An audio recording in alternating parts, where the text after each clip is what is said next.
Hello दोस्तों। ध्यान करने की इच्छा भी नहीं होती और टेपबद्ध प्रवचन सुनने की इच्छा नहीं के बराबर है। आपके प्रवचन में भी मुझे पता चल जाता है कि आप ऐसा ही कहेंगे, फिर भी रूपांतरण नहीं होता। ऐसा क्यों? और रूपांतरण नहीं हुआ है तो फिर पढ़ने, सुनने और ध्यान करने में ऊब क्यों अनुभव होती है? और प्रभु रोज रोज एक ही बात दोहराने में क्या आपको ऊब नहीं आती?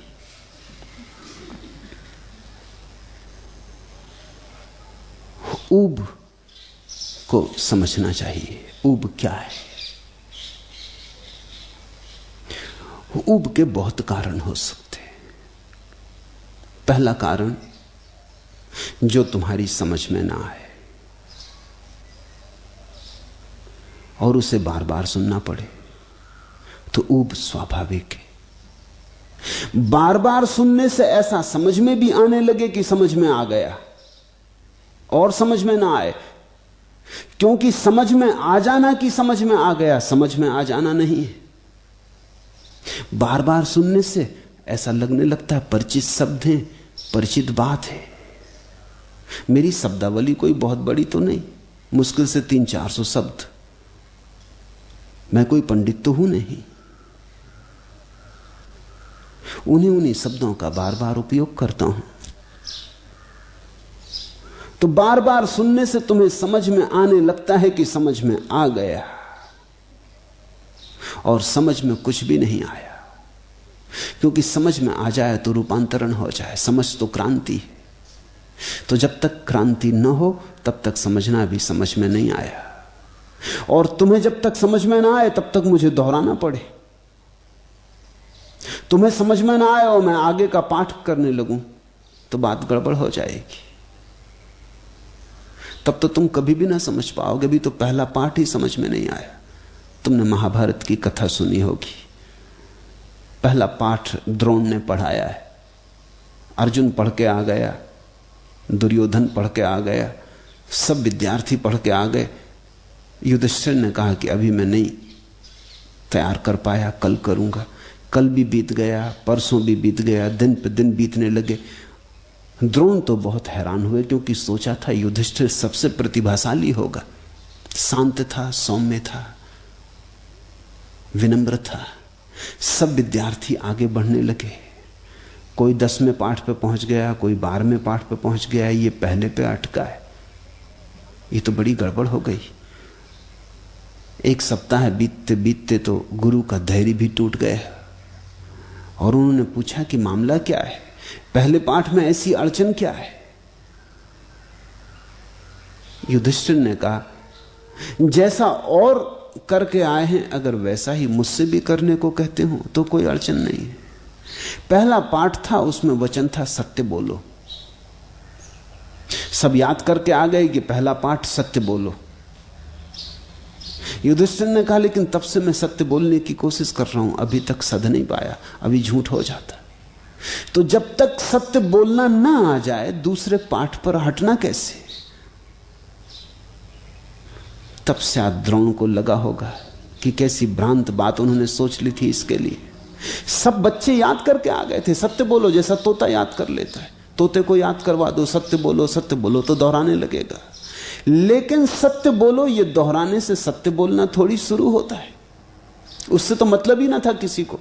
किसी ने पाठ को उस गहराई से तो लिया ही ना था। युधिष्ठिर ने कहा कि प्रभु, अगर पूरे जीवन में ये एक पाठ भी आ जाएगा तो धन्य हो गया। अब दूसरे पाठ तक जाने की जरूरत भी क्या है? सत्य बोलो, बात हो गई। अब तो मुझे इस पहले पाठ में रम जाने दें, रस मग्न हो जाने दें। तुम सुनते हो वही शब्द, वही सत्य की ओर इशारे। तुम बार बार सुन के लगता है समझ में आ गया। युधिष्ठिर बनो। समझ में तभी मानना जब जीवन में आ जाए, और जब तक तुम्हारे जीवन में ना आ जाए, अगर मैं दूसरे पाठों पर बढ़ जाऊं तो तुमसे मेरा संबंध छूट जाएगा। और फिर एक और अड़चन की बात है, जो मैं तुम्हें सिखा रहा हूं उसमें दूसरा पाठ ही नहीं है, बस एक ही पाठ है। इस पुस्तक में कुल एक ही पाठ है। तुम मुझसे जिस ढंग से चाहो कहलवा लो, कभी अष्टावक्र के बहाने, कभी महावीर के, कभी बुद्ध के, कभी पतंजलि के, कबीर के, मोहम्मद के, ईसा के, तुम जिस ढंग से मुझसे चाहो कहलवा लो, मैं तुमसे वही कहूंगा। पाठ एक है। थोड़े बहुत यहां वहां फर्क हो जाएंगे तुम्हें समझाने के, लेकिन जो मैं समझा रहा हूं वही एक है। तुम चाहो किसी भी उंगली से कहो, मैं जो बताऊंगा वो चांद एक है। उंगलियां 5 हैं मेरे पास, 10 हैं। कभी इस हाथ से बता दूंगा, कभी इस हाथ से बता दूंगा, कभी एक उंगली से, कभी दूसरी उंगली से, कभी मुट्ठी बांध के बता दूंगा, लेकिन चांद तो एक है। उस चांद की तरफ ले जाने की बात भी अनेक नहीं हो सकती। तो जो समझ से भरे हैं, जो थोड़े समझ पूर्वक जी रहे हैं, वो तो आह्लादित होंगे कि मैं वही बात बहुत बहुत रूपों में उनसे कहे जा रहा हूं, जगह जगह से चोट कर रहा हूं, लेकिन कील तो एक ही ठोकनी है। नए नए बहाने खोज रहा हूं, लेकिन कील तो एक ही ठोकनी है। लेकिन जो केवल बुद्धि से सुनेंगे और सुन के समझ लेंगे, समझ में आ गया, क्योंकि सुन तो लिए शब्द, जान तो लिए शब्द, उनकी अड़चन होगी, वो ऊबने लगेंगे। तो एक तो ऊब इसलिए पैदा हो जाती, दूसरी ऊब का कारण और भी है। जब तुम मेरी पास पहली दफा सुनने आते हो तो अक्सर जो मैं कह रहा हूं उसमें तुम्हारी उत्सुकता कम होती, जिस ढंग से कह रहा हूं उसमें ज्यादा होती। लोग बाहर जाकर कहते खूब कहा, क्या कहा उससे मतलब नहीं है, कहने के ढंग से मतलब है। अब ढंग तो मेरा मेरा ही होगा। रोज रोज तुम सुनोगे, धीरे धीरे तुम्हें लगने लगेगा कि ये शैली तो पुरानी पड़ गई। ये भी स्वाभाविक है। अगर तुम्हारा शैली में रस था तो आज नहीं कल ऊब पैदा हो जाएगी। फिर बहुत लोग हैं जो सिर्फ केवल मैं जो कभी छोटी मोटी कहानियां बीच में कह देता हूं उन्हीं को सुनने आते। मेरे पास पत्र तक लिख के भेज देते हैं कि आपने 2-3 दिन से मुल्ला नसरुद्दीन को याद नहीं किया। मैं महावीर पे बोल रहा हूं, वो मुल्ला नसरुद्दीन को सुन रहे हैं। मैं मोहम्मद पे बोल रहा हूं, वो मुल्ला नसरुद्दीन को सुन रहे हैं। मैं मूसा पे बोल रहा हूं, वो मुल्ला नसरुद्दीन को सुन रहे हैं। मैं मनु पे बोल रहा हूं, वो मुल्ला नसरुद्दीन को सुन रहे हैं। ये तो ऐसे हुआ कि मैंने भोजन तुम्हारे लिए सजाया और तुम चटनी चटनी खाते रहे। चटनी स्वादिष्ट है माना, लेकिन चटनी से पुष्टि ना मिलेगी। ठीक था, रोटी के लगा के खा लेते, इसलिए चटनी रखी थी कि रोटी तुम्हारे गले के नीचे उतर जाए।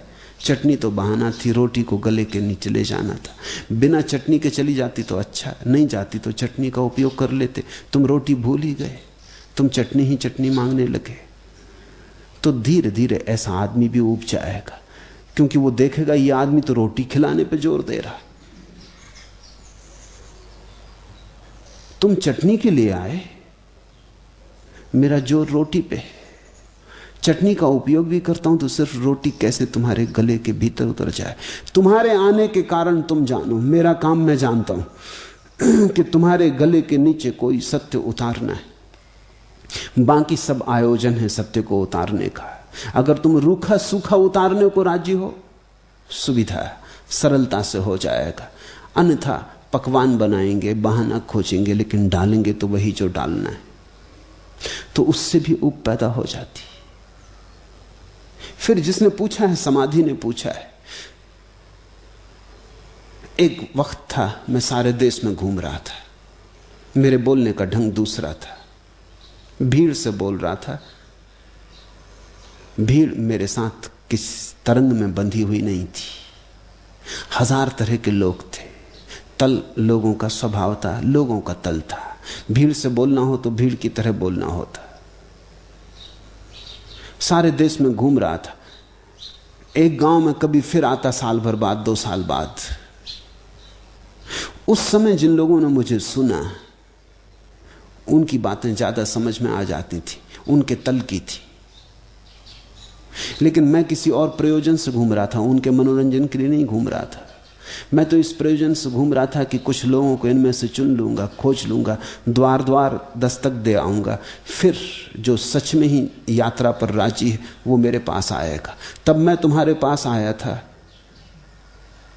अब मैं तुम्हारे पास नहीं आता, अब तुम्हें मेरे पास आना है। समाधि उन्हीं दिनों में मुझमें उत्सुक हुई थी। उन दिनों जो लोग मुझ में उत्सुक हुए थे उनमें से बहुत से लोग चले गए, जाएंगे ही, क्योंकि उनकी उत्सुकता का कारण समाप्त हो गया। तब मैं जो बोल रहा था वो सनसनीखेज था, अब जो मैं बोल रहा हूं वो अति गंभीर है।